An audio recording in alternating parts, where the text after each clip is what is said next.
părere aveți despre războiul din Ucraina? Poftim? Ce părere aveți despre războiul din Ucraina? Ei, dar și părere poate mai și, bă.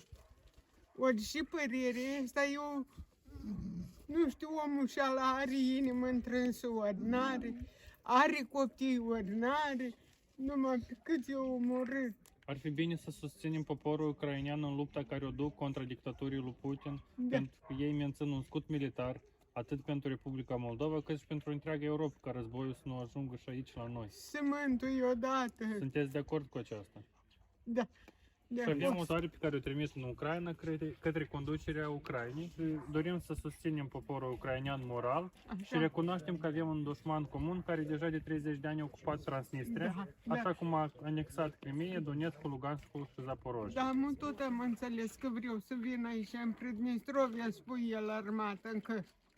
Noutăți veridici 100% nu există. Nu, Dar noi trebuie să conștientizăm faptul că noi nu suntem apărați.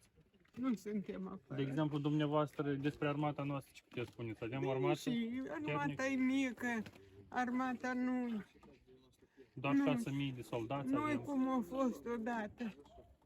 Toți băieți se dușeau, toți băieți slujeau, din eu bravi.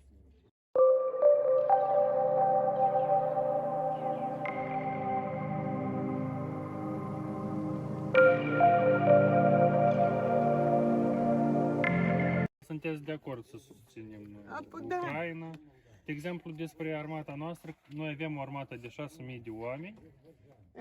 Și Și 6.000. dumneavoastră ați vorbit că se fac armata așa cum se făcea cândva, era interesant să faci Da, armata da, și așa mai departe. da. Și avem la fel o petiție pe care o trimitem către conducerea Republicii Moldova, prin care cerem să investească mai mult La în doamna Sandu, la guvern, nu numai La decât guvern. la guvern, la dar parlament. guvernul nu știu așa se disformează. Nu li de acord.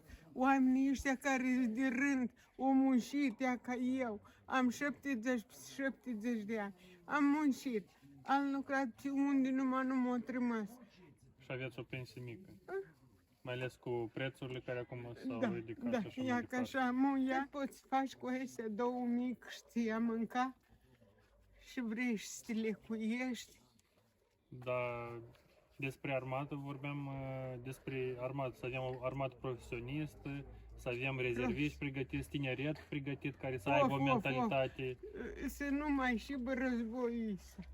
Da, da, totuși noi trebuie să fim pregătiți, să ne pregătim din timp, să fim pregătiți. Că nu știm, Trebuie, dar dacă nu nu-i cunoaștem cu ce o și, să fie. dar nu-i cu și. Am o asta e din Germania și eu trimis tancurile și ele ursa și ele pentru Moldova. L-ați trimat acolo unde se În mâncă. Ucraina? Da.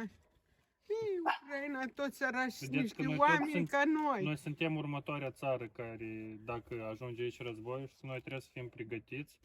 Despre NATO ați auzit? În NATO, Europa.